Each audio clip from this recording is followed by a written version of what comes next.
Kutukan yang melewati zaman. Kau percaya kutukan bisa menyeberang ratusan tahun, lalu menjatuhkan manusia yang bahkan tak tahu apa-apa soal masa lalu? Dan kalau kutukan itu menyamar jadi kejadian biasa, bagaimana kita tahu bahwa hidup kita bukan bagian dari dendam kuno? Namanya Raka, dosen sejarah di Jakarta. Umurnya 33 tahun. Rasional.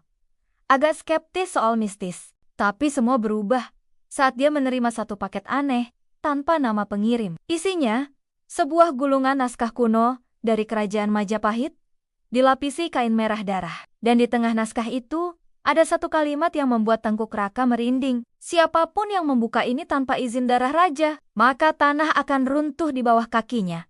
Dan ingatannya akan jadi milik kutukan. Raka tertawa kecil. Ini cuma simbolik, peninggalan kebudayaan. Ia tak tahu. Dia baru saja membuka pintu ke masa lalu yang menolak dilupakan. Beberapa hari setelahnya, hidup Raka mulai terasa aneh.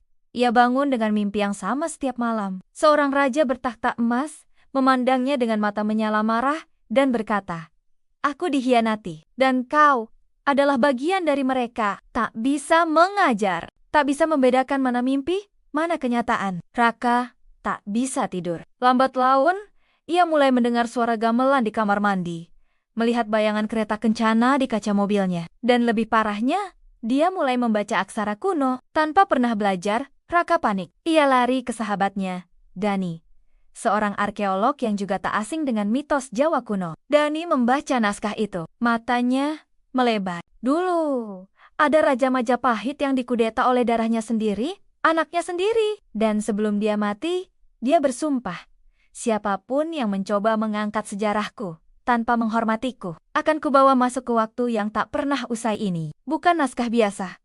Ini titah kemarahan. Dan loh, udah nyentuhnya tanpa upacara pemanggilan roh.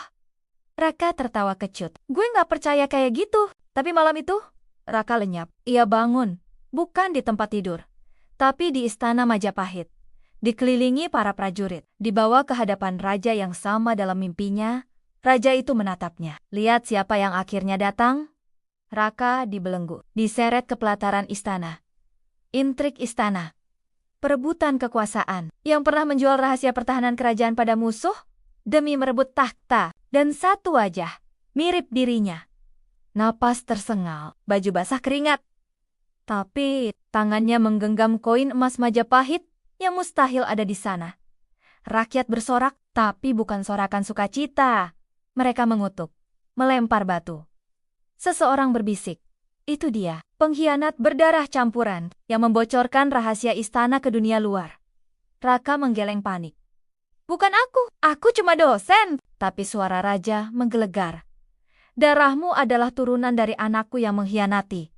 Kau pewaris dari garis yang kubenci. Tiba-tiba, bayangan masa lalu masuk ke kepala Raka, kilatan-kilatan darah. Ya Tuhan, dia bukan sekadar dosen, dia adalah reinkarnasi dari putra sang raja. Dan kini, sang raja menagih balasannya. Apakah ia cukup kuat untuk mati demi dosa?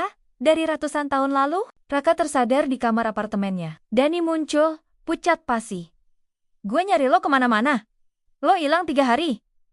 3 hari, Raka pun sadar.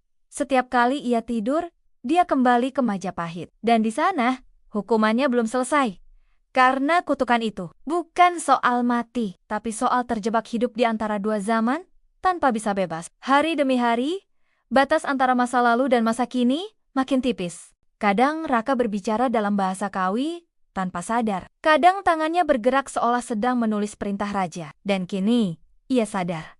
Satu-satunya cara memutus kutukan itu adalah dengan melakukan hal yang tak pernah ia lakukan di masa lalu, mengakui kesalahannya, dan berkorban. Tapi, atau kutukan ini akan terus menjalar ke anak cucunya? Zaman boleh berubah, tapi dendam yang lahir dari pengkhianatan bisa tetap hidup dalam darah manusia yang bahkan tak tahu dia pernah bersalah. Jadi, hati-hati membuka sejarah. Karena kadang, sejarah sedang menunggu untuk membalas. Penasaran dengan kisah mistis lainnya? Jangan lupa like, komen, dan subscribe, serta aktifkan loncengnya agar tidak ketinggalan kisah selanjutnya.